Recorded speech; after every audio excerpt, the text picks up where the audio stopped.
Baik, dalam perhitungannya pengukuran satuan baku ini jika turun satu tangga atau dari kilometer ke hektometer maka dikalikan dengan 10. Jika naik satu tangga contohnya dari sentimeter ke sentimeter maka dibagi dengan 10. Selanjutnya yaitu alat-alat yang digunakan untuk mengukur suatu pada benda.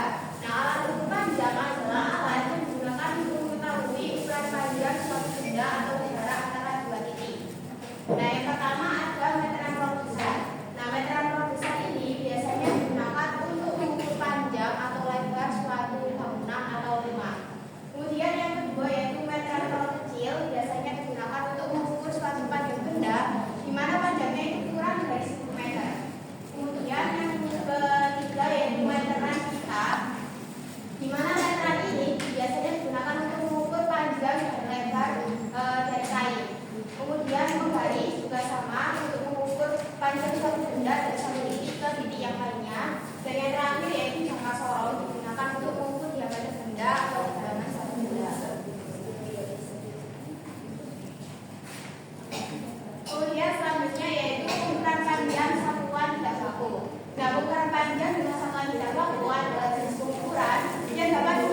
sedangkan dalam pengukuran panjang atau berat benda yang tidak baku itu hasilnya bisa tidak valid. Contohnya, tadi dalam pengukuran panjang kan ada pengukuran jengkal.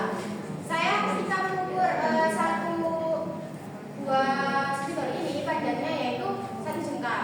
Nah, bisa juga ketika diukur oleh teman saya itu panjangnya 2 jengkal. Karena ukuran dari lapak orang kan beda-beda. Begitupun langkah juga dan yang lain-lainnya yang saya jelaskan tadi. Jadi menghasilkan nilai yang tidak konsisten. Jadi itu perbedaannya. Nilainya yang satuan baku itu nilainya sudah pasti konsisten atau valid, sedangkan yang satuan tidak baku itu nilainya tidak konsisten.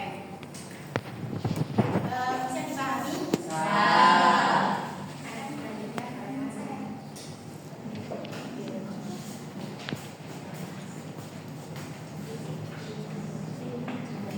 Selanjutnya adalah pengukuran waktu. Kita kan sudah familiar dengan jam dinding yang ada 3 buah jarum. Jarum yang pendek itu menunjukkan jam, jarum yang panjang itu menunjukkan menit, dan jarum yang tipis atau baru itu menunjukkan detik.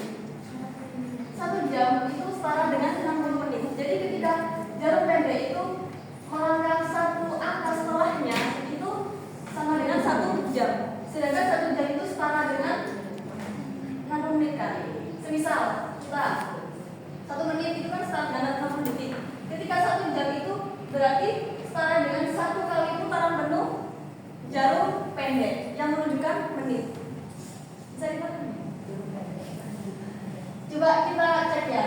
1 jam itu setara dengan 1600 detik. Ketika 1 jam itu setara dengan 3600 detik. Sedangkan 1 jam itu ada 60 menit. Tinggal dikali aja. 1 menit yang setara dengan 60 detik itu 60 dikali 60, 60 detik dikali 60 menit. Berapa hasilnya? Dari 1600 detik. Dan 1 hari itu setara dengan 24 jam. Di dalam jam dinding itu kan hanya ada 12 angka. Jadi 1 hari itu ada 2 kali perputaran jam yang menunjukkan 24 jam. Yang dibagi antara 12 siang dan 12 jam malam. Untuk penulisan dan penamaan 12 jam kedua atau 12 jam siang ke malam itu dari 12 jam siang seterusnya sampai jam 12 malam itu jam 13 meneruskan dari jam 12 siang. Jadi jam 1, jam 2, jam 3 seterusnya siang itu ditulis jam 13 siang, 14, 15 sampai jam 12 jam 24 jam malam. Oke. Semisal jam 14 itu setara dengan jam berapa? Jam 2 siang. Kalau jam 3 sore sama dengan jam berapa? 15 sore. Kemudian untuk konversi atau tertentu bisa dilihat contohnya 1 abad ditambah 2 ada sawasa ditambah 3 rusuk. 1 abad itu ada berapa? Sama dengan berapa? 100 tahun. Kemudian 2 ada sawasa. 1 ada sawasa 20 tahun. Dikali 2 sama dengan 20 tahun. Kemudian 3 rusuk. 1 rusuknya berapa? 5 tahun. 5 tahun. 15. 135 tahun. Kita semuanya ya. Kemudian hubungan antar jarak waktu dan kecepatan. Kalau di dalam PPT itu kan rumusnya itu dimasukkan ke dalam bangun ruang lingkaran. Kalau saya tulisnya di dalam bangun datar segitiga. Jadi jaraknya di atas, kecepatan dan waktu. Kalau yang atas itu dibagi, kalau di bawah itu dikali. Sedangkan satuan jarak itu kilometer, kalau waktu jam. Kalau kecepatan kilometer Per jam. Jadi kalau misal kita mencari jarak, kita tutup jaraknya. Kita fokus pada apa yang kita cari. Jadi kalau kita mencari jarak berarti rumusnya kecepatan dikali waktu. Kalau kita mencari waktu berarti jarak. Kalau kita mencari kecepatan, jarak.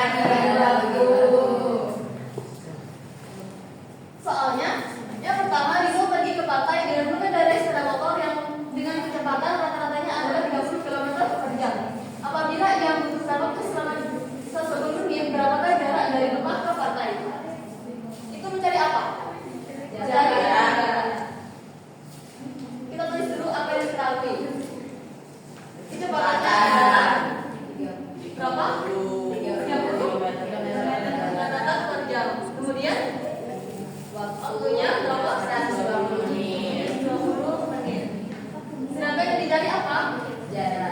Rumusnya jarak adalah Kecepatan dikali waktu. Nah, tadi kan satuan waktu itu kan adalah jam. Sedangkan ini tuh satuannya menit. Kita rubah dulu ke dalam bentuk jam. Tadi kan 1 jam sama dengan berapa menit? 60. Jadi 120 sama dengan berapa jam? 2 jam. Langsung saja. Kecepatannya 30 km per jam dikali 2 jam sama dengan berapa? 60. Satuannya waktu jaraknya kilometer. Selanjutnya Pak Maman naik mobil dari Jogja ke Magelang yang berjarak 40 km dalam waktu 1 jam. Berapakah kecepatan rata-rata mobil Pak Maman?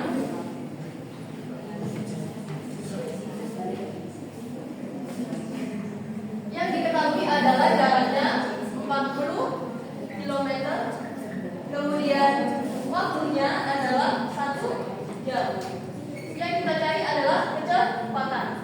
Rumusnya kecepatan adalah jarak dibagi waktu. Sama dengan jaraknya 40 km dibagi 1 jam. Sama dengan 40 km per jam. Oke. Sudah paham semuanya? Selanjutnya yang terakhir, berapa lama waktu yang diperlukan Ayah untuk menempuh jarak 90 km dengan kecepatan rata-rata 30 km per jam? Yang dicari adalah waktu. Yang diketahui jaraknya 90 km. Kemudian Kecepatan rata-rata kecepatannya jam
standarisasi dan digunakan internasional. Nah, kalau yang pengukuran luas satuan tidak baku adalah pengukuran yang menggunakan alat atau benda yang belum distandarisasi secara internasional. Nah, satuan ini tidak memiliki ukuran tetap dan tidak berbeda dan dapat berbeda-beda tergantung bendanya yang digunakan. Hasilnya itu tidak konsisten. Contohnya seperti kita menggunakan pengukuran luasnya yang tidak baku menggunakan kertas, ubin atau buku. Untuk contohnya itu bisa kalau diaplikasikan ke anak SD itu bisa menggunakan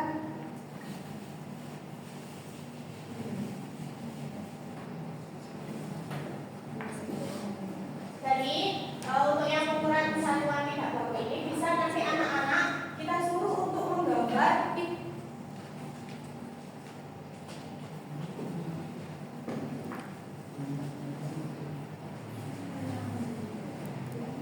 untuk contohnya yang pengukuran luas satuan tidak baku itu kita bisa mengukur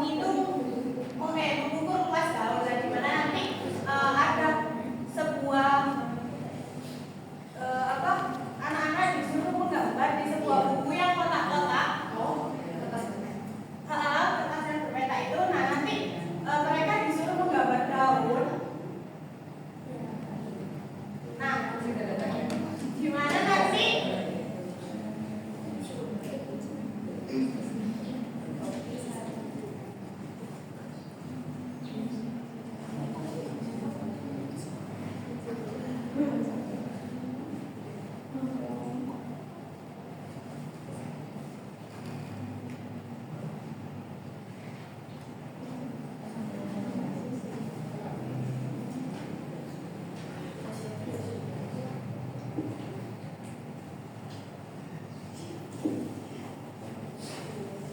jadi nanti peserta didik akan disuruh untuk menjiplak gambar daun di kertas yang berpeta ini. Nah, nanti mereka disuruh untuk menghitung berapa sih jumlah peta yang menutupi daun ini gitu. Nah, untuk menghitungnya kalau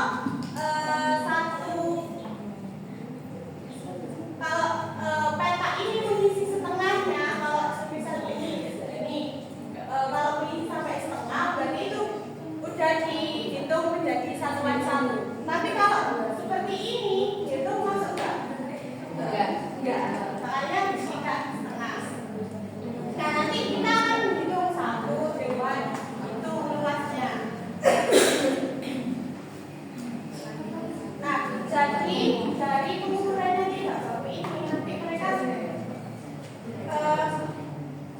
akan tahu luasnya daun ini tuh berapa kotak seperti itu.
Berdiri.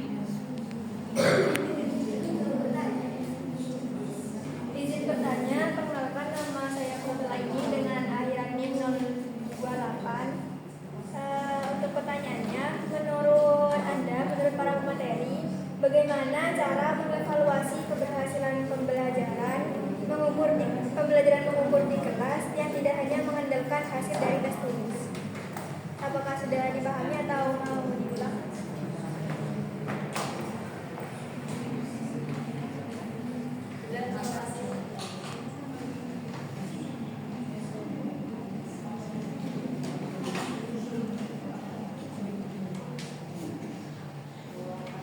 Selanjutnya, Ya, silakan Kak Ika.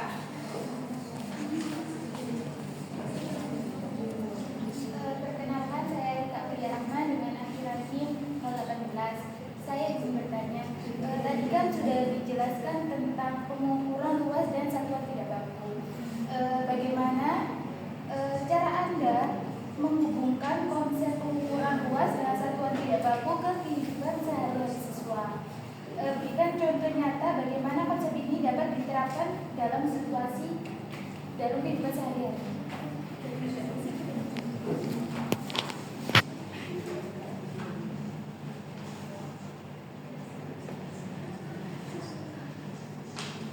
Selanjutnya orang satu pertanyaan.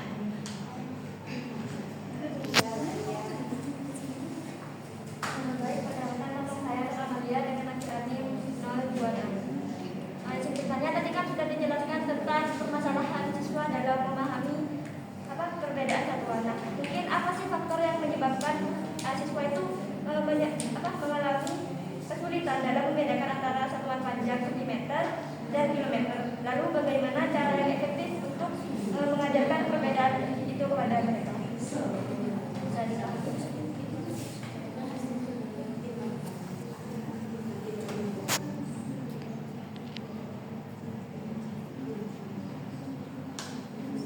baik, izinkan kami untuk berdiri. Baik, di sini kami izin menjawab pertanyaan dari teman-teman. Yang pertama, pertanyaan dari Mbak Aini, yaitu menurut Anda bagaimana cara kita mengukur evaluasi dari pengukuran selain menggunakan tes tulis? Baik, jawabannya adalah kita bisa menggunakan evaluasi bentuk gamifikasi atau simulasi. Jadi kita tuh menggunakan permainan yang melibatkan pengukuran seperti lomba mengukur benda di kelas atau teka-teki satuan. Apakah bisa diterima Mbak Aini? Iya, terima kasih. Mungkin teman-teman ada yang mau menambahkan atau menyanggah jawaban dari pemateri.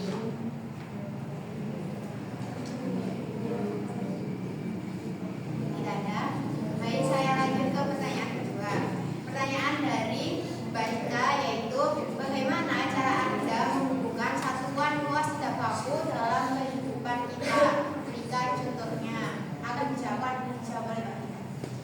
Baik, Mbak Rika, terima kasih untuk pertanyaannya. Seperti yang sudah saya jelaskan tadi, yang itu kan satuan tidak bakunya kan bisa seperti kayak kertas, mungkin ataupun buku. Nah, itu kita untuk menghubungkan, bisa dihubungkan dengan pakai satuan tidak baku yang berhubungan dengan kehidupan sehari-hari, seperti tadi kertas, terus buku tulis ataupun botol juga bisa. Terus tergantung kita mau pakai satuan yang mana dulu gitu. Terus untuk contohnya mungkin anak-anak nanti bisa disuruh untuk mengukur luas meja mereka dengan buku. Nah, tapi dengan buku, walaupun guru bilang buku, tapi kan bukunya itu kan berbagai jenis ukuran, yang besar, yang kecil gitu. Nah, nanti guru bisa memberi instruksi, ayo anak-anak berapa sih luas permukaan meja tersebut yang ditutupi dengan buku, juga beberapa buku yang bisa menutupi luas meja tersebut. Nah, pasti nanti kan hasil setiap anak itu kan berbeda-beda, soalnya tergantung buku mereka yang di belakang, besar kecilnya buku mereka yang di belakang gitu. Biasanya juga anak-anak itu terkecoh dengan kayak jumlah buku yang menutupi meja itu kan. Biasanya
kesulitan dalam operasi itu, faktor fisik, integrasi, metode pengajaran yang kurang efektif. Jadi siswa sendiri perlu terjun seperti mengukur menggunakan meteran langsung. Jadi mereka tahu perbedaannya mana yang sentimeter, mana yang meter.